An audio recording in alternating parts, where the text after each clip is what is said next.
Meski sudah bercerai selama 4 tahun, kehidupan mantan suami istri Atta Lariqsyah dan Tsania Marwa masih menjadi sorotan warganet.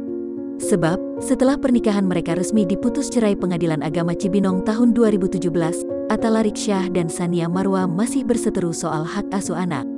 Dalam putusan Pengadilan Agama Cibinong, kedua anak mereka, Syarif Muhammad Fajri dan Aisyah Sabira dalam hak asuh Tsania Marwa, ibunya namun masih tinggal bersama Atta Lariqsyah.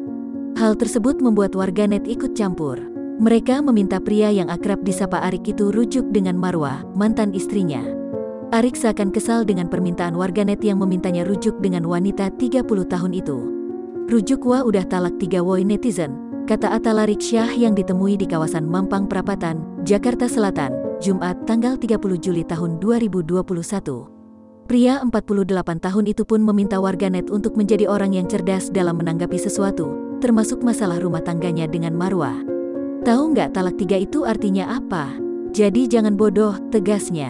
Arik menegaskan ke depannya, ia dan Marwa tidak akan pernah rujuk meski anak menjadi alasan untuk mereka melakukan itu semua. "Enggak ada tuh rujuk-rujuk. Dia dulu kawin saya kawin, belum tentu doyan lagi. Siapa yang mau emang siapa yang mau," ungkapnya. Karena memang sudah tak mau lagi dengan Tsania Marwa, Atta Lariqsyah menegaskan dirinya langsung mengucapkan talak 3 dalam perceraian mereka. "Makanya saya talak 3. Talak 3 adalah memprotek dalam agama Islam, memprotek pribadi-pribadi yang mungkin gak jelas," ujar Atta Lariqsyah.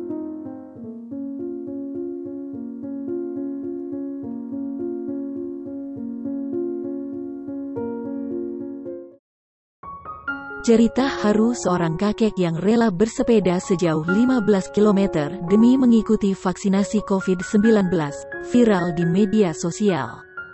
Cerita tersebut terekam dalam video yang diunggah oleh akun TikTok @dr.helmiyadi_spot pada Rabu tanggal 28 Juli tahun 2021 lalu. Dalam video tersebut, akun @dr.helmiyadi_spot awalnya melihat keberadaan seorang kakek yang tengah berdiri diam di tengah antrean vaksinasi massal. Ia seperti ragu untuk mendekati antrean dan hanya diam mematung. Setelah didekati, rupanya kakek tersebut tidak bisa mendaftar antrean vaksin secara online karena tidak memiliki handphone.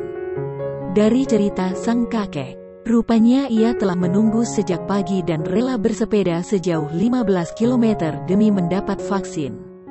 Meski kedua kakinya terasa pegal dan kelelahan, tapi sang kakek merasa senang bisa divaksin.